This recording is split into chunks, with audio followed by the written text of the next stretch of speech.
ఉద్యానవనంలో మరునాడు ఉదయం ఆ పట్టపు ఏనుగు విపరీతమైన నొప్పులతో బాధపడుతూ ఉంటుంది. అలా కాసేపైన తర్వాత తన బిడ్డకు జన్మనిస్తుంది.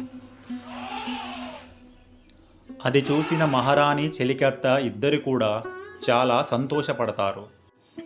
మహారాణి మాత్రం చాలా చిన్నగా ఉన్న ఏనుగు పిల్లను తన చేతుల్లోకి తీసుకుంటుంది. నందిని, ఈ ఏనుగు పిల్ల ఎంత చిన్నగా ముద్దుగా ఉందో చూడు.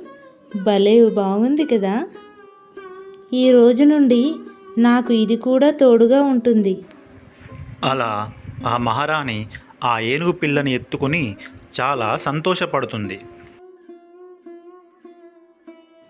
అప్పుడు మహారాణికి ఒక ఆలోచన వస్తుంది. మహారాజుకు తన మాటల్లోని వాస్తవాన్ని